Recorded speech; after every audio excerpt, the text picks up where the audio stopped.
Spider-Man has more serious tones that are more relatable to the reader, aka, like you were saying, the kids. He's a young kid, he's smart, but he's poor. He's getting bullied around. I mean, the main topic nowadays is bullying. He was, in fact, this was like ahead of their time, showing how he was so smart. And bullying was invented by Flash Thompson. No, you know, actually, Later becomes Venom. I'll tell you what I dislike about that aspect of Spider-Man. Okay. And what I do like Batman, the fact that he's very hard to relate to. That's really fine because the whole idea is that superhero comics are for escapism, right? Now, when you have Spider-Man, when you have Stan Lee telling you, and I would read those, he'd be like, you know what's great about Spider-Man? He can be just like you. He can also be alone in school and have acne and have girlfriend problems. And I'm like, why does he reinforce how pathetic the reader is through Spider-Man? I find that very tough. I mean, I'd rather have it through escapism. I think it is escapism because you already have the Spider-Man aspect, but you have the relatability because of the Peter Parker aspect. This is what's great, is that he has a perfect balance, unlike Bruce Wayne. Yeah, okay. Now, isn't it a great feat, the fact that once Batman was in such a dark spot in the 60s, and somehow came out of it in the 80s to be the #1 box office draw today? Back to his origin, which was Batman Begins, and they just bring back the character. They reinvent the way it showed, but they bring back character to its roots, and people can see him for what he is, and he's back to being the best once again. Just because a lot of people say it's popular doesn't mean it's great. Okay, for so example, wait. George Bush got voted twice. Yeah. Doesn't mean he was great, it's just he was popular. And he had a lot of money, right? Oh, speaking of which, another relatability. Bruce Wayne is part of the 1%. If I were Bruce Wayne, if I was truly against crime and I'm a billionaire, wouldn't I use my money to pay for my own personal army to just wipe out the crime? He does. Instead of, no, he doesn't. Where is it? Batman Incorporated. You didn't read it. Batman Incorporated, Grant Morrison made it. He had the entire world have an actual Batman army, and he rid crime. And not only that, he actually donates to charity all the time. Yeah, these are like one-offs there. We did one-offs. It was a whole series. He didn't think about it at the beginning. I mean, you're a billionaire, and the first thing you do is you do this fantasy of yourself in tights, wearing your underwear over your shorts. He has the Martha Wayne Foundation, named after his mom, which actually donates to the poor kids. He always does that. He makes sure that what happened to him as a kid will never happen to anybody else. Well, apparently he's not doing a good job. He is really funding his addiction, and his addiction is crime fighting. And as a billionaire, he has this money to play out his fantasies. As Spider-Man, Peter Parker, he's not. He's 99% like us, me and you, right? I mean, he's understandable and horrible with girls. We don't want to go there. We don't want to go there. What, with dead girlfriends? Oh, well, I mean, anyways, the point is. Mary Jane? What, he was married once? What? The point when is. was he married? The point the is. Devil? Yeah. Well, you know what? At least he was married longer than Bruce Wayne. I don't think Bruce Wayne really had a long-standing relationship compared to Peter Parker. That was as long. But it's not about the relationship. And he had 70 years. Yeah, of course it's not for Bruce Wayne. Of course not. He's not relatable to the common man.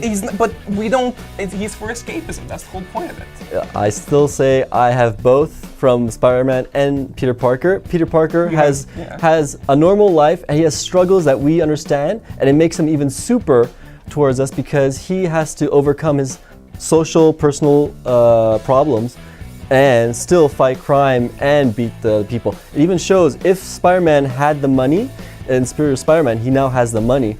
He basically has an army, and he is kicking ass. Spoiler alert for those who haven't read Superior Spider-Man, although it's a great read by Dan Slott. Do you guys agree? Write in the comments. Dan Slott is great or not? Oh, he's amazing. Yeah, sure. Oh my. Oh. Okay, what about? Okay, wait. Let's say this. Let's think about writers. Okay. Let's go. Okay, writers. Okay. Yeah. Who are the best writers in the comic book industry of all time?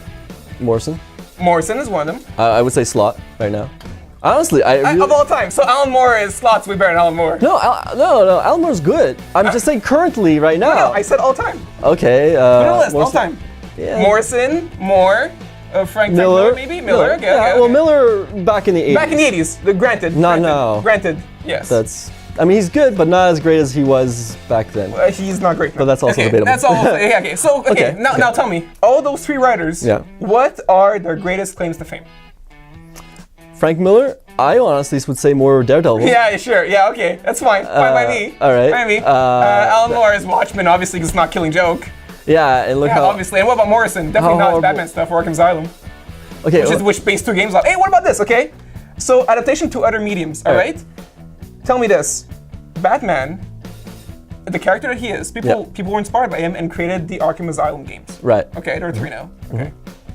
But you're doing all this Spider-Man advertising, you're selling out the character, but you're not showing how heroic it is. That's the basis of our debate. I'm selling the world. I'm selling the character world. Yeah, well, he's just, you're just selling him like, oh, he is popular in video games, he's bought like this. No. But it's not what makes him like this amazing thing. What makes him, well, I said in the beginning, it's because he's got all these memes that can work with him. He's got all these kind of stories that can work. He's a detective. Right. Okay. He's also a hero. He's also a man, so you have the limitations. And yet the idea that since he's so rich, he can actually go above the limitations of man. Yes, he's above the law. He's also, like Spider-Man. With his money, Spider-Man doesn't break rules. He also doesn't, Spider-Man also doesn't kill. Unlike a certain Bruce Wayne, who at the beginning did kill people and justified it. For like over 50 issues of Batman, you know what? He was killing people. That is actually wrong. Spider-Man has done things that are worse than death. What thing? Yeah, he does. Okay, who was the character that was introduced? He's got like one weird eye that doesn't work well. It's a robot eye. Oh no, it's Dr. Octopus. I fucked up again. Shit. Oh no. So just to correct himself, he thought it was some unknown character with one eye. Turns out it was Doc Ock, and it was totally off. No, it's not Doc Ock. So he stands corrected. You don't even know. It's not him. So that's Doc Ock. And he's off on the side. 31. Oh, sorry. Try 40. We're not gonna try every issue up to 700. Okay, come on. Okay, let's just say you did. Let's just say he did kill somebody. For the sake of argument. For the sake of argument. Okay, for the sake of argument, let's just say he did kill that one googly-eyed person. No, I didn't kill him. The point is that he suffered a fate worse than death. What did he do? He said, because the guy no was one loves dying. you? Is that what he said? The guy was dying. Okay. And he's like, he's in agony. He's like, don't worry. Right. I will not rest until I find a cure for you. And then he leaves. Now, he has never gone back to that guy. Okay. I think he's still in agony somewhere. Well, you know what? First of all, I'm sure he meant it. There was probably, if that happened, we don't know, because we don't know if that actually happened. But I mean, he probably got waylaid by some other villain because he's so busy.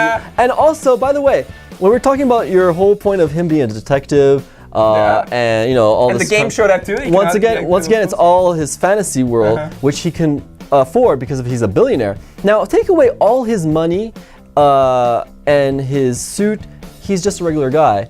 He can't do the same stuff that he could do right now. Spider-Man, Peter Parker, super smart, and he has the powers of. But that makes no sense. If you take away his money, why don't you take away Spider-Man's powers? Because financially speaking, they're on par. And besides, Spider-Man is smarter. No, Peter Parker is smarter than Bruce Wayne. Are you arguing that? No, he could probably build himself something if he really wanted to. Why didn't he then? He's at Max Mogul's place. He could do it. Actually, he has built some stuff. Yeah? Yeah. He's built advanced webbing. So you're saying finally he's able to be like Batman, because that was his aspiration all along. Is that what you're saying? No, Batman wishes that he was Spider-Man, actually. It's the reverse. Right, the whole noir aspect. And they're able to make... Emo, it's dark, that's another word. Oh yeah, emo, and totally not unlike Spider-Man 3. He's sitting in a chair listening to Muse. That's what he's doing all the time.